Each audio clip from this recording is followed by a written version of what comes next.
कि धर्मेंद्र प्रधान जाएंगे तो उन्होंने एक बहुत रोचक बात कही, उस बात को समझिए। उन्होंने कहा कि धर्मेंद्र प्रधान जी को आप क्या समझते हैं, उनके पास अपना पर्सनल स्टाफ नियुक्त करने का हक नहीं। समझिए इस बात। If you understand the entire bureaucracy, you know that the minister is suppose to head the department, और उसके नीचे सचिव होगा, ओएसडीज होंगे, उनका पर्सनल सेक्रेटरी होगा। उन्होंने कहा कि उनका पीएस कौन होगा या उनका पर्सनल स्टाफ कौन होगा, ये तय करने का हक धर्मेंद्र प्रधान के पास नहीं है। ये कहां किसके पास है, आप समझ रहे होंगे। ये या तो पीएमओ से तय होता है या केशव कुंज से तय होता है कि कौन पर्सनल स्टाफ होगा मंत्री का। ऐसे में मंत्री के इस्तीफे से आप क्या उम्मीद करते हैं, आप समझ पा रहे हैं। मैं ये नहीं कह रहा कि हमें इस्तीफा मांगना नहीं चाहिए, मैं तो उस मांग का सबसे पहले समर्थन करता, लेकिन आपको इस पूरे संदर्भ को समझना पड़ेगा। धर्मेंद्र प्रधान को जब अपने स्पीच लिखने के लिए अपने दूसरे स्टाफ की जरूरत पड़ती है, तो चूंकि वे प्रधानमंत्री से मांग कर नहीं सकते हैं, इसलिए वो केंद्रीय विद्यालय संगठन को लिखते हैं कि भाई कुछ मास्टर भेज दो, वे किसी यूनिवर्सिटी को लिखते हैं कि कुछ मास्टर भेज दो, और उससे उनका पर्सनल स्टाफ बनता है। आप अनुमान लगा सकते हैं कि जब आपको जिम्मेदारी की मांग करनी है, तो यह बात बिल्कुल सही है कि शिक्षा मंत्री एकदम घोषित ओहदा है जिसके इस्तीफे की मांग होनी चाहिए। इसलिए मैं उस मांग के पूरी तरह साथ हूं, लेकिन मांग यहां पर रुकनी नहीं चाहिए, क्योंकि अगर आपने लड़ाई लड़ना शुरू किया है तो यह अपने लॉजिकल एंड तक जानी चाहिए, और लॉजिकल एंड तक जो लड़ाई जाती है वह मांग ये करती है कि हम इस पूरी प्रक्रिया को समझें।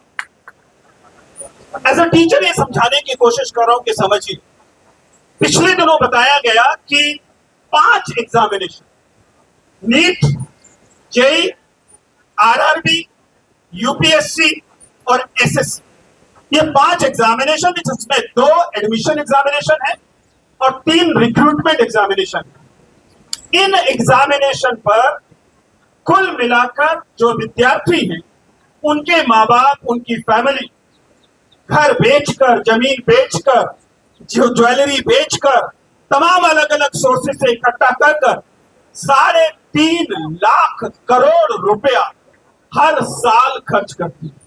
3.5 लाख करोड़ रुपया, जो कि हमारे शिक्षा बजट का 3 गुना।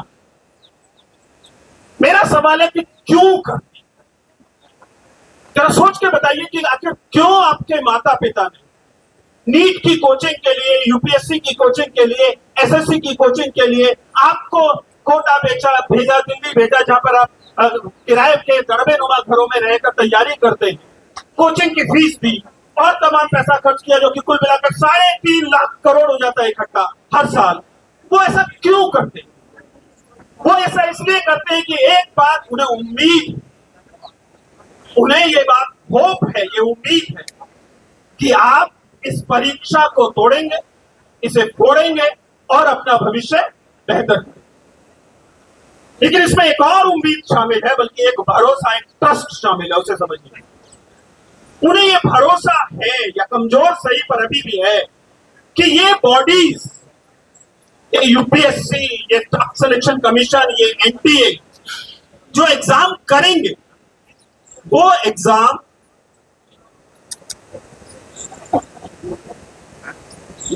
एक सुचितापूर्ण एग्जाम होगा। उस एग्जाम की एक सैंक्टिटी होगी। उन्हें इस बात पर भरोसा है कि जब आप ये परीक्षा दे रहे होंगे, तो अगर आपने मेहनत ठीक से की है और परीक्षा को ठीक से उत्तर दिया है, तो आपका चयन हो जाएगा। आप समझ पा रहे हैं? और मैं अपना हमेशा से कहता हूं, in fact primary function of these bodies, whether constitutional bodies like UPSC or statutory bodies like SSC or executive bodies or even, क्या बोलेंगे, एनटीए आपको मालूम है, it's only a society under the societies registration act. वो ना constitutional है, ना statutory है, इवन एग्जीक्यूटिव भी नहीं है ठीक से। ठीक है, ये बॉडीज आपके फेथ इन द रिपब्लिक, इस गणतंत्र में आपके भरोसे की कस्टोडियन। इनका काम सबसे अच्छे स्टूडेंट्स चुनना नहीं है, उससे ज्यादा अहम काम इनका ये है कि जो भरोसा इस देश ने, इस समाज ने इन बॉडीज में किया रखा है, वो उस भरोसे को इंटैक्ट रखें। They are supposed to be custodian of faith of the general masses in these bodies. क्योंकि ये masses, आप लोग, आप युवा इस परीक्षा के लिए अपना पसीना इसलिए बहाते हैं क्योंकि आपका भरोसा इस गणतंत्र में है। इस गणतंत्र में जब बाबा साहब अंबेडकर ने कॉन्स्टिट्यूशन तैयार किया तो उसमें लिखा कि we the people of India, हम एक रिपब्लिक होंगे। हमारे यहाँ प्रधानमंत्री, राष्ट्रपति किसी आनुवंशिकता से नहीं होंगे कि राजा का बेटा राजा। ये मामला केवल प्रधानमंत्री और मंत्रियों तक नहीं जाना था, ये मामला देश के हर पद तक जाना था। संतरी से लेकर मंत्री तक हर पद के लिए सपना लेने का हक इस देश में, इस गणतंत्र में हर एक व्यक्ति के पास इफ अदरवाइज एलिजिबल बराबर का हक है। उसकी जाति से तय नहीं होगा, उसके धर्म से तय नहीं होगा, उसके परिवार से, उसकी लैंगिकता से, उसके धर्म से, किसी बात से तय नहीं होगा। केवल इस बात से तय होगा कि इस गणतंत्र के हिसाब से सबको बराबर हक था और एक न्यूट्रल बॉडीज थी जिन्होंने इंश्योर किया कि अगर इन लोगों ने पर्याप्त मेहनत की है तो उन्हें ये हक उन्हें मिले। जब पेपर लीक होता है तो ये भरोसा छिनता। मैंने अपने लिए भी परचेज करके लाया। You were supposed to be the custodian of our faith in the republic. The moment a paper leak happens, आप सब लोगों से ये भरोसा छीनते। इसमें हर पद पर ये लागू है। एज ए टीचर हम लोग यूनिवर्सिटी में इस बात को समझाते हैं अपने विद्यार्थियों कि आप क्लासरूम से लेकर और सड़क तक लगातार इस बात के लिए सतर्क रहेंगे कि संविधान ने जो जो हक आपको दिए हैं उनमें से किसी हक पर हकमारी ना हो, डकैती ना हो। लेकिन इस तरह की बॉडीज जब खड़ी होती हैं और वो बॉडीज ये इंश्योर करने की कोशिश करती हैं कि जो जायज जिसको मिलना चाहिए वो ना मिले, तब दरअसल आपका हक छिनता है। और जब मेरे विद्यार्थियों का हक छिनता है तो मेरी जिम्मेदारी बनती है कि मैं उनके साथ कंधे से कंधा लगाकर खड़ा हूं। जरा सोच कर देखिए इस भरोसे के बारे में। आप नीट के लिए खास तौर से चिंतित हैं। मैं आपसे एक छोटा सा सवाल पूछता हूं। मणिपुर में नीट का रीनीट जो हुआ है अभी संडे को, उस एग्जाम के लिए एक बच्ची जो कि कुकी समुदाय से आती थी, उसका सेंटर उस इलाके में पड़ा जो कि मैतेई समुदाय के सेंटर पड़ जाता है। आप जानते हैं इसी देश के अंदर एक ही राज्य के दो हिस्से हो गए। एक तरफ के लोग दूसरी तरफ जाने में डरते हैं, उन्हें इस बात की सुरक्षा की चिंता है कि अगर वो यहाँ से उठ के वहां गए तो वो वापस आ पाएंगे कि नहीं आ पाएंगे। ये हमारे देश में हो रहा है, हमारे गणतंत्र में हो रहा है, जिसमें हमारे पास बाकायदा स्वतंत्रता का अधिकार है, मूल अधिकार के तौर पर कि हर व्यक्ति को देश में कहीं भी जाने का हक होगा। वह बच्ची जो कि कुकी समुदाय से आती है, उसका सेंटर उस इलाके में आ गया जिसे मैती समुदाय का इलाका कहा जाता है, और देश उसे ये आश्वासन नहीं दे सका कि अगर आप उस सेंटर में जाके परीक्षा देंगे तो हम सुनिश्चित करते हैं कि आप सुरक्षित रहेंगे। ये कितनी शर्मनाक बात है।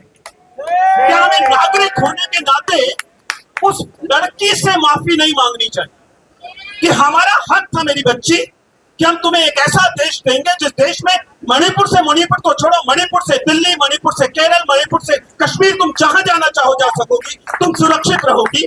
हम उसे ये हक नहीं दे पाए। मैं तो धर्मेंद्र प्रधान को भी नहीं कह रहा, मैं तो कह रहा हूं मैं शर्मिंदा हूं कि मेरे देश की बच्चियां अपनी परीक्षा देने के लिए एक जिले से दूसरी जिले नहीं जा पा रही है, तो डूब मरो तमाम सुरक्षा तंत्र, डूब मरो देश के गृह मंत्री, अगर आप ये सुनिश्चित नहीं कर पा रहे। मेरा सवाल यह है कि नीट के इस परीक्षा में इस एक विद्यार्थी का सवाल क्या ये कहकर मटियाया जा सकता है कि एक ही स्टूडेंट तो है? नहीं मटियाया जा सकता। काम की बात है, ध्यान रखिएगा। कि देश में जब किसी एक भी व्यक्ति का हक छिनता है तो तमाम लोगों के हक पर संकट आता है, कोई भी अकेला नहीं डूबता। इसलिए जब आपको नफरत की गोलियां दी जाती हैं और आपको बताया जाता है कि एक पार्टी की बाकायदा अल्पसंख्यक मोर्चे की महिला कहती है कि मुसलमानों को नौकरियों से बाहर कर दो, मुसलमानों को सरकारी और जो प्राइवेट नौकरियां उन्हें नौकरियां मत दो, आपको लगता है कि वो केवल मुसलमानों की बात कर रहे हैं, वो आपकी भी बात कर रहे हैं। अगर इस देश में कोई मुसलमान या कोई अल्पसंख्यक इसलिए असुरक्षित महसूस करता है कि उसकी पूजा पद्धति भिन्न है, तो हम पर शर्मिंदा होना चाहिए। क्या ये सवाल नीट के सवाल से अलग है? नहीं है।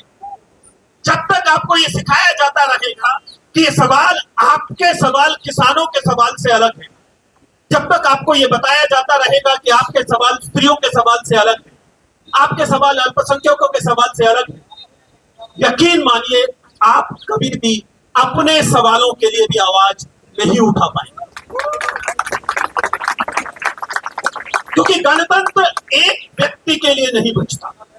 गणतंत्र को अगर बचना होता है, लोकतंत्र को अगर बचना होता है, तो पूरे समाज के लिए, पूरे नागरिकों के लिए होना होता है। अगर हम ऐसा नहीं कर पा रहे हैं तो फिर सवाल हम पर भी उठता है। एक छोटी सी बात, हालांकि इनमें से बहुत कुछ ऐसा है जो मैंने नंदिता मैम से सीखा है और उनसे कुछ जूनियर हुई यूनिवर्सिटी में, इसलिए कहीं तो धृष्टता ही जाएगी, लेकिन मौका मिला है। और कई बार सोशल मीडिया आपको बेमतलब की ताकत भी देता है। आपको लगता है कि आपको 5 बिलियन लोग सब्सक्राइब करते हैं, इसलिए आपकी बात शायद सुन ले। हालांकि कह रहा हूं कि जो कुछ सीखा है नंदिता मैम से सीखा है इस मामले में।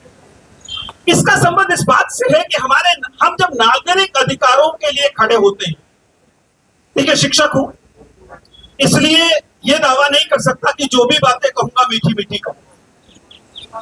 मैंने अपनी सॉलिडेरिटी एक्सप्रेस की और मैं उम्मीद करता हूं कि उससे मेरी स्थिति सब स्पष्ट हो जाती है।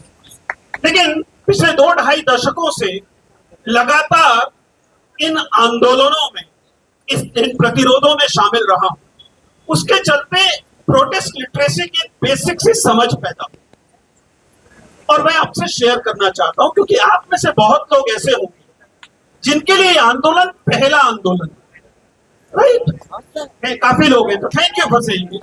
तो अगर ये बात थोड़ी सी कड़वी लगे या लगे कि नहीं सर जो बात हमने कही थी आप तो नीट पे नहीं बोल रहे हैं, लेकिन जरूरी बात, क्योंकि अभी अभिषेक से बात हो रही थी, आशुतोष से बात हो रही थी, वे जानना चाहते थे कि सर आप तो इस तरह के आंदोलनों में रहे हैं, आपको इस आंदोलन में क्या और चीज ऐड करने की जरूरत लग रही है? उस लिहाज से कहना चाहता हूं। देखिए, ये बात समझ में आती है कि आप या आपके परिवार में कोई इस परीक्षा में बैठा होगा या आपका निकट कोई इस परीक्षा में बैठा होगा और उसके साथ जब ऐसा हुआ तो आपको क्रोध आया होगा, आप में आक्रोश पैदा हुआ होगा और आपका जो उम्र है उसमें आपको लगा होगा कि सारी दुनिया को उलट पुलट कर दो। Absolutely justified. Absolutely justified. But please understand, अगर आप एक आंदोलन में उतरते हैं तो आपने निजी तौर पर जो पाया खोया, निजी तौर पर जो आपको क्रोध आया, निजी तौर पर जो आप पे आग लगा देने की हिम्मत आई या इच्छा आई, वो मैटर नहीं करता। एक समय के बाद आपको, जब आप इस तरह के नागरिक प्रतिरोध में शामिल होते हैं, और नागरिक प्रतिरोध में शामिल होना चॉइस नहीं है, ध्यान रखिए, नागरिक प्रतिरोध में शामिल होना आपका दायित्व है। ऐसा नहीं है कि आप यहां पर आए और आपने अभिजीत पर कोई एहसान किया, या विजेंद्र चौहान यहां पर आए और उन्हें लगे कि उन्होंने विद्यार्थियों पर कोई एहसान किया। ये मेरा दायित्व है, नागरिक होने के नाते मेरा दायित्व है, नागरिक होने के नाते आपका दायित्व है। लेकिन इस दायित्व में कुछ और दायित्व शामिल होते हैं, इसे समझिए। मैं हमेशा से कहता रहा हूं कि लोकतंत्र में प्रतिरोध, क्यों, मैं बहुत धार्मिक व्यक्ति नहीं, लेकिन उस एनालॉजी का इस्तेमाल कर रहा हूं, आप समझ पाएंगे। कि नागरिक प्रतिरोध के जो स्थल होते हैं वह लोकतंत्र में तीर्थ की तरह होते हैं और आपको उस तीर्थ की शुचिता समझनी चाहिए। अगर आप उस तीर्थ की शुचिता समझने की स्थिति नहीं रखते तो फिर आइए, 4 नारे लगाइए और चले जाइए, आपका समर्थन हो। लेकिन अगर आप वाकई इसे लक्ष्यों तक पहुंचाना चाहते हैं तो कुछ बेसिक सी चीजें प्लीज गांठ बांध। पहली बात, जैसा मैंने कहा कि क्रोध प्रतिरोध का स्थायी भाव नहीं है। हिंदी का शिक्षक हूं, जिन लोगों को स्थायी भाव नहीं पता समझ लीजिए, हर रस का एक स्थायी भाव होता है। इसका मतलब उसका केंद्र main theme. When we talk about anger, anger is not the central theme in democratic protest. It is not. क्योंकि एंगर किसकी थीम होती है? एंगर दंगों की थीम होती है। आप दंगा करने नहीं आए हैं, भले ही धर्मेंद्र प्रधान आपको कितनी बार दहशत गर्दों की बेटी कहें, आपको पता है कि आप नहीं। अगर आपको ये पता है कि आप दहशत गर्दों की बेटी नहीं है तो आपको ये भी पता है कि ना तो नफरत ना क्रोध, इवन शत्रु के खिलाफ भी ना नफरत ना क्रोध, ये आपके प्रतिरोध का स्थायी भाव नहीं। आप पूछेंगे कि सब स्थायी भाव है क्या?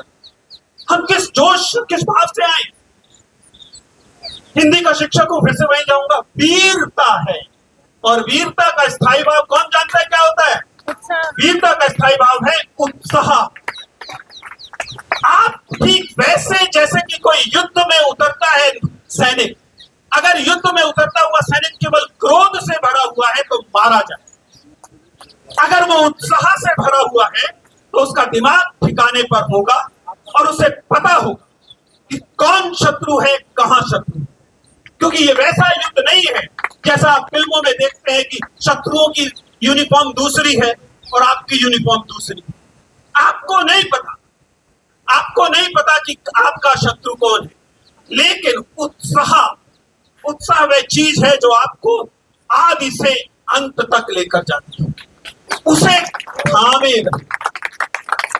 क्या इसका मतलब यह है कि हम मायूस होकर, निराश होकर, एकदम मुर्दनी से भरे हुए चेहरे के साथ संघर्ष कर सकते हैं? नहीं कर सकते।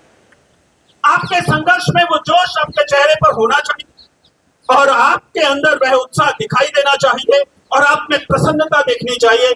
नंदिता मैम ने एक बार मुझे बताया था कि प्रोटेस्ट जो है, डिसेंट जो है, वो सेलिब्रेशन ऑफ डेमोक्रेसी है। आप समझ पा रहे हैं? लोकतंत्र में जो उत्सव है, लोकतंत्र का उत्सव है प्रतिरोध। उसके अंदर संगीत होना चाहिए, उसके अंदर नृत्य होना चाहिए, उसके अंदर प्रसन्नता होनी चाहिए, उसके अंदर सहभाग होना चाहिए। आपको पहचानना चाहिए कि आपका साथी, देखें, आप उसे देखें और पहचाने, लगता है इसे पानी की जरूरत है और आपके पास पानी की बोतल है, वो अपने आप उसकी तरफ चली जानी चाहिए। जब तक आप इस सहभाव के साथ, इस उत्साह के साथ आप प्रतिरोध नहीं करेंगे, तब तक आपके अंदर प्रतिरोध की जो बेसिक लिटरेसी है उसका अभाव दिखाई देगा। इसलिए ये जो डिसेंट आप कर रहे हैं, ये डेमोक्रेसी का एक उत्सव है। इस उत्सव में आप शामिल हैं और केवल आप शामिल नहीं। आपको लगता है कि वर्दी में जो पुलिस वाले, जो सुरक्षा कर्मी यहाँ आए, वो कोई विरोधी है। अरे उनके भी तो बच्चे यही परीक्षा देते हैं, उनका भी तो सपना यही। कांस्टेबल, एक एसआई, एक एएसआई क्या सोचेगा? अधिक से अधिक ये सोचेगा ना कि मेरा बेटा भी एक दिन नीट की परीक्षा दे, डॉक्टर बन जाए, जेई की परीक्षा दे, इंजीनियर बन जाए, यूपीएससी की परीक्षा दे, विजय चौहान के सामने आके बैठे, वो मॉक इंटरव्यू दे। मैं जब अक्सर ट्रेवल करता हूँ, एयरपोर्ट्स पर हम लोग सिक्योरिटी क्रॉस कर रहे होते हैं, तो जैसे आप सिक्योरिटी क्रॉस करते हैं, जाके खड़े होते हैं, आपको मालूम है कि देश के अधिकांश जो एयरपोर्ट है वो सीआईएसएफ के पास है। मैं जाकर अपने हाथ को ऐसे करके खड़ा हो जाता हूँ, जैसे आप जानते हैं कि तरीका होता है, और मैं कांस्टेबल या एसआई जो सामने बैठा हुआ है उसके हाथ में मेटल डिटेक्टर है, वो पूरी मुस्तैदी से मेरी जांच करता है, पूरी मुस्तैदी से मेरी जांच करता है, और जब ओके हो जाता है उसके बाद नमस्ते करता है और कहता है, सर मेरा बेटा है 8वीं क्लास में है, 10वीं क्लास में है, तो वो आपसे बात करना चाहेगा, हम आपके इंटरव्यूज देखते हैं, बहुत पसंद आता है। वो अपनी ड्यूटी नहीं छोड़ता मेरे लिए, लेकिन उसका सपना वही है जो आपके पिताजी का सपना है। इस लोकतंत्र में वो अपनी भूमिका में है, आप अपनी भूमिका में। आप इस लोकतंत्र के उत्सव में अपनी भूमिका अदा कर रहे हैं, वो अपनी भूमिका अदा कर रहे हैं। इसलिए वो शत्रु नहीं, शत्रु तो लगातार इनविजिबल रहेगा। शत्रु को तो चाहिए पूरा निकोबार।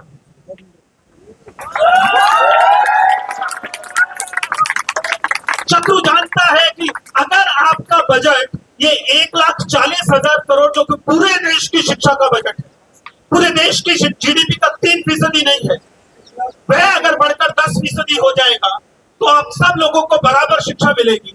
और जब सब लोगों को बराबर शिक्षा मिलेगी तो निकोबार छीनना संभव नहीं रह जाएगा।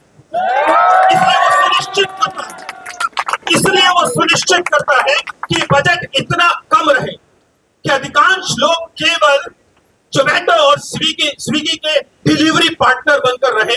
उनकी जिंदगी केवल सुबह से शाम तक अपने बारे में, अपनी जिंदगी के बेसिक्स सीखने में खत्म हो जाए और वो न देख पाए कि कब खान बेच दी, कब पानी बेच दिया, कब निकोबार बेच दिया। So my request to you is identify, ध्यान से पहचानिए कि शत्रु कहां है। और शत्रु हमेशा मुखौटे पहनकर नहीं आए, अक्सर शत्रु इनविजिबल होगा। इसलिए अगर आप इस समर में उतरे, अगर आप इस युद्ध में उतरे, तो ये मत मानकर चलिए कि कुछ घंटों का मामला है। 2 दशक तो हम साथियों को हो। वो याद कीजिए कि जिस समय, मैम को अच्छे से याद होगा कि जिस समय कपिल सिब्बल शिक्षा मंत्री थे, कपिल सिब्बल, हम उनके खिलाफ भी लड़ा करते थे और उसी ताकत से लड़ा करते थे जिस ताकत से हम धर्मेंद्र प्रधान के खिलाफ लड़ रहे हैं। आखिर एफआईयूपी वही लेकर आए। इसलिए नीतियों की लड़ाई व्यक्तियों की लड़ाई से डिस्प्लेस नहीं की जा सकती, रिप्लेस नहीं की जा सकती। यद्यपि आपके सामने नीतियों का जो मूर्ति रूप होता है वह ये व्यक्ति ही होते हैं। इसलिए व्यक्तियों को उनके पद से हटाने की मांग लोकतंत्र में जायज मांग, हमें उस मांग से वंचित नहीं किया जा सकता। लेकिन हमारे पास वो विजन भी है कि हम जाने कि उससे आगे कहां जाना। ये बहुत आवश्यक बात है। इन कुछ चीजों को बताने के बाद एक आखिरी हिस्सा इसी प्रोटेस्ट लिटरेसी से है। अगर आपको समझ आए तो प्लीज समझिए। एक वाकये से समझाता हूं तो शायद क्लियर होगा। मेरी बेटी उस कॉलेज से पढ़ी जिस कॉलेज में आभा अब शिक्षिका। एक दिन थोड़ा लेट घर आती है और जैसा कि पिता पूछते हैं, मैंने पूछा कि बेटा कहाँ थे, तो उसने कहा कि पापा मैं हडसन लेन चली गई थी। जिन लोगों को थोड़ा सा ज्योग्राफी पता है उन्हें पता है कि मिरांडा हाउस से हडसन लेन बहुत दूर नहीं। हम लोग पिज्जा खाने गए थे। गुड, कितने लोग गए थे? उन्होंने कहा कि 8 लोग गए, 8 बच्चियां। मैंने कहा कैसे हुआ? कहते एक लड़की ने कहा कि चलो पिज्जा खाने चलते हैं। हम सब उठे और चले गए और हडसन लेन में पिज्जा खाकर आ गए। मैंने कहा क्या वाकई ऐसा हुआ कि तुमने, किसी ने कहा कि पिज्जा खाने चलते हैं और सबने कहा कि चलते हैं? उन्होंने कहा हाँ ऐसा ही हुआ। तो मैंने अपनी बेटी से कहा और वो बात आपको दोहरा रहा हूं कि बेटा अगर वाकई ऐसा हुआ कि 8 लोग बैठे थे और एक ने कहा